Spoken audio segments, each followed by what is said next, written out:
Getting underway always begins with properly loading the boat.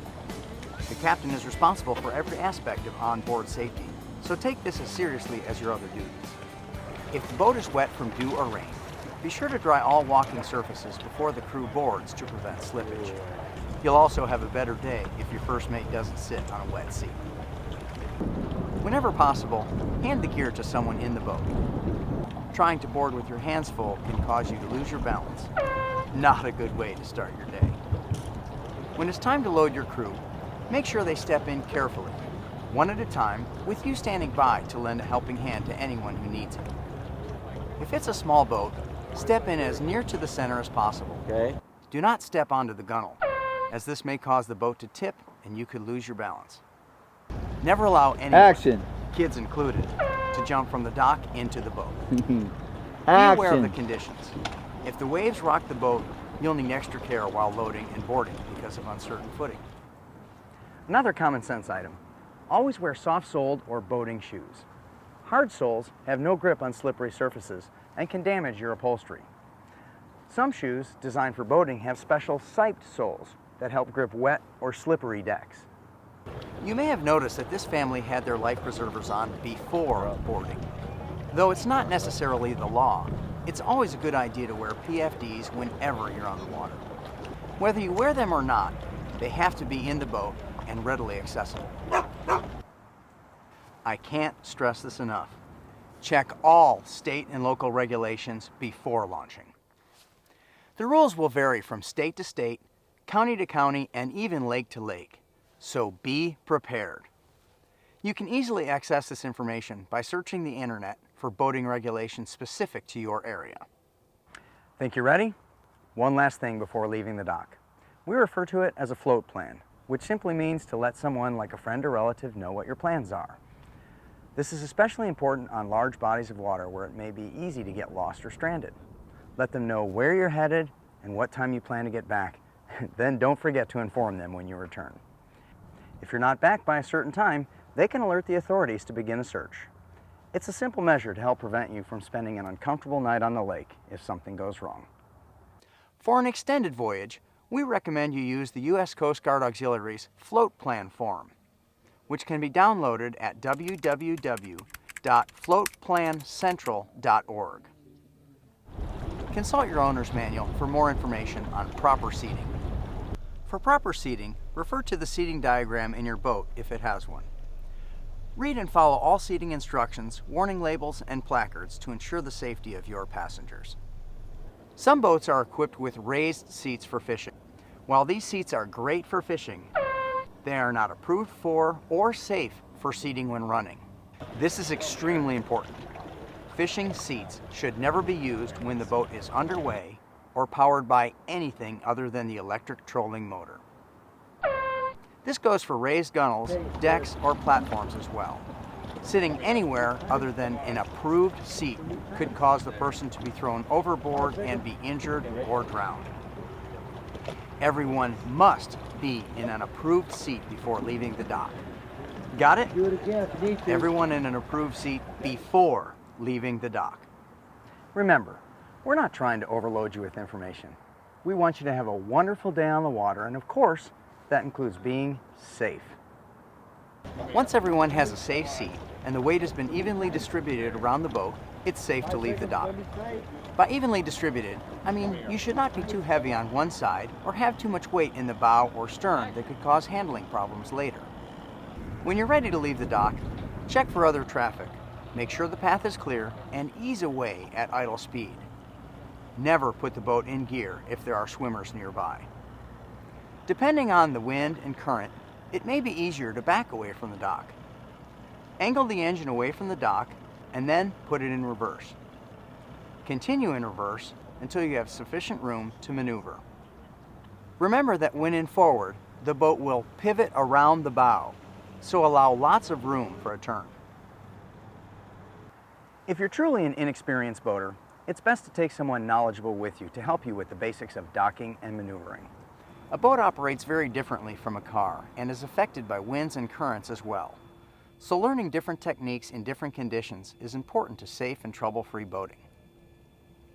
If you are unfamiliar with the body of water you'll be on, Always refer to a chart so you can avoid any submerged obstacles such as dangerous and destructive rocks or pilings hidden just under the water. Many safe channels are marked with channel markers, showing you the safe way to go. If you took our advice and went to a boating safety course, you'll have a better understanding of channel markers, which usually point you in the right direction or away from hazards. You can also equip your boat with a global positioning system, or GPS. A GPS is a very useful tool, but should never be used in place of a current navigational chart. Ask your dealer about the right GPS for your boating needs. While on the water, you'll want to observe all warning signs, such as no wake zones. You are responsible for your wake and any damage caused by it, so you'll want to be sure to stay at an idle speed until you clear all no wake zones. And even when clear of official no wake zones, a bit of courtesy is always welcomed when it comes to your wake. We'll show you in just a few minutes how big that wake can be at certain speeds. If you are new to boating, it's best to go slow at first. Get a feel of how the boat handles. Some models will tend to wander at idle and low speeds. This is inherent in some designs, so don't be alarmed. While underway, always keep one hand on the wheel and one on the throttle. This allows you to react quickly to any situation that may arise unexpectedly.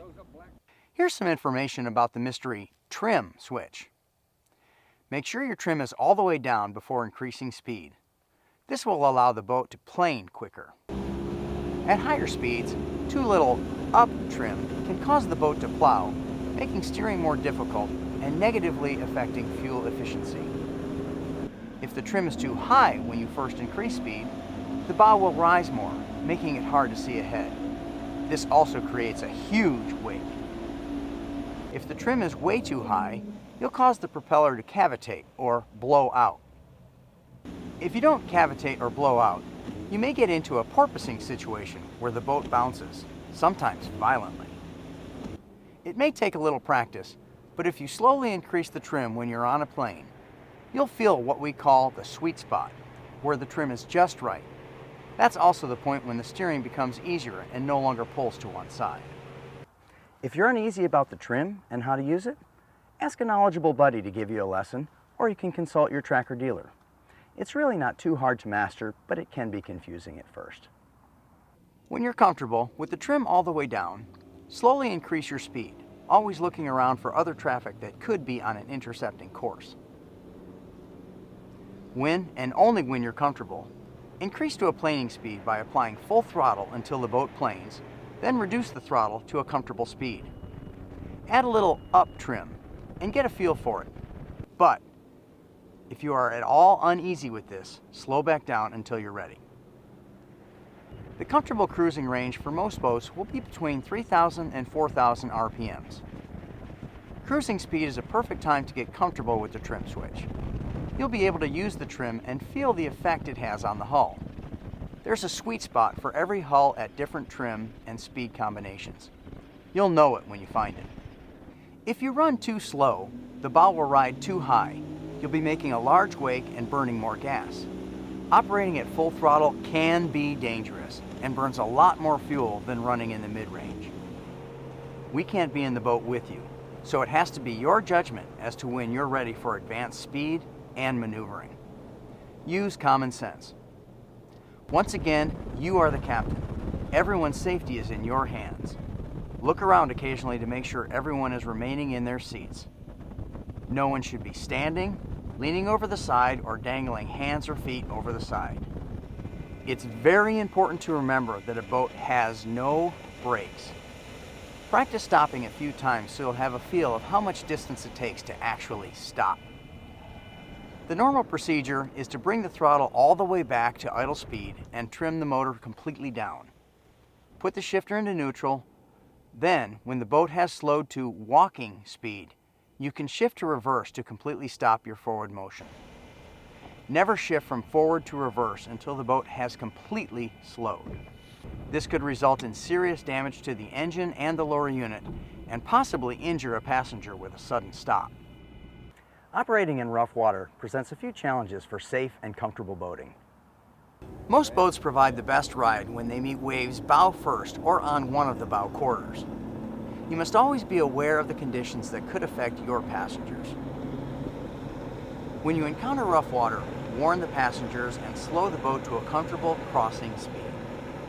These waves can often surprise you, so always keep a sharp eye out. If you see a large boat cross somewhere in front of you, you can bet there's a big wake coming, just waiting to catch you off guard. Other obstacles can be out there too. Keep a sharp eye out for floating debris such as logs, trees, or water skis. Never run too close to shore at high speed.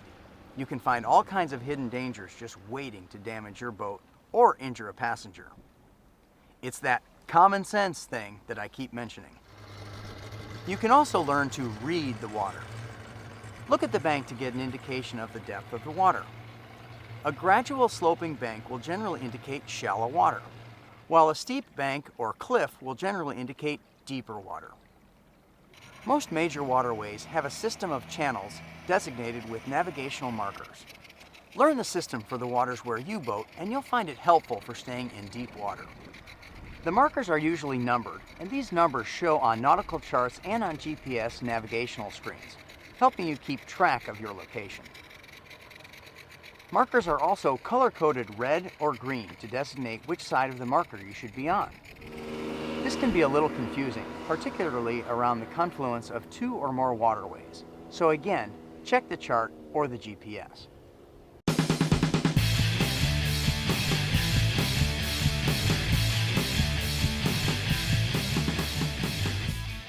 Tubing, wakeboarding, and water skiing add lots of family fun to a day on the water, but it takes added care to make sure these activities remain safe. Always use a proper towing hook or pylon, or a harness designed to properly attach the ski line to the boat. Have an experienced driver handle the wheel while towing, and also assign a responsible observer to keep their eyes on those being towed at all times. Review with the skier the basic hand signals for towing. You can find these in your owner's manual. Make sure the skier, driver, and observer know and understand these signals. Skiers are required by law to wear approved flotation devices designed for water sports. Choose an area for skiing where there's minimal boat traffic and stay well clear of swimming beaches, docks, or underwater obstructions. Never ski in low light conditions, rain, or fog. Other boaters may not see you. Upon entering the water, the skier should move a short distance away from the boat. Make sure the trim is down, the wheel is straight, and the area ahead is clear. Once the line is tight, wait for the skier's universal "hit it" command, then slowly but firmly add throttle. Once the boat is on plane, you can reduce throttle to achieve the speed most comfortable for the skier.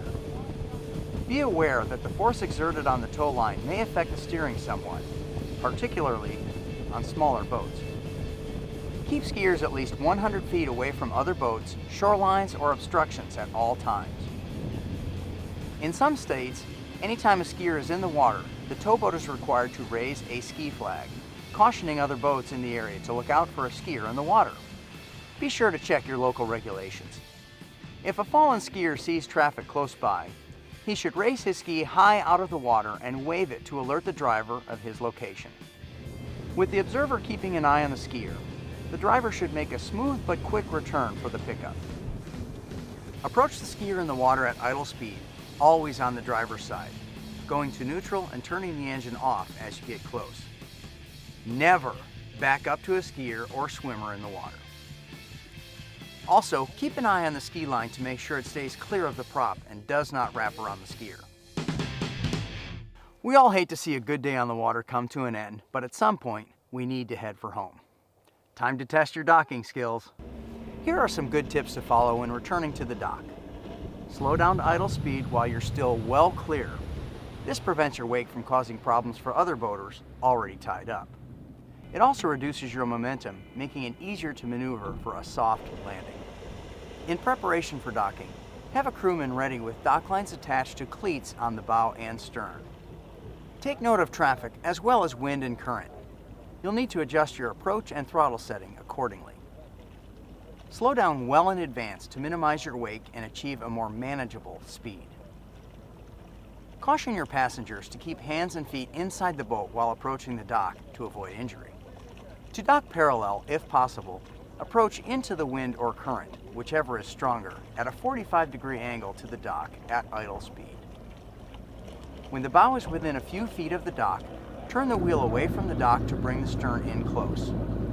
As soon as the boat is parallel to the dock, put the motor in neutral, then turn the motor straight ahead and drop it into reverse, using a little throttle to stop the boat. Then back to neutral. The crewman should tie the bow first, since it's into the wind and could blow away from the dock.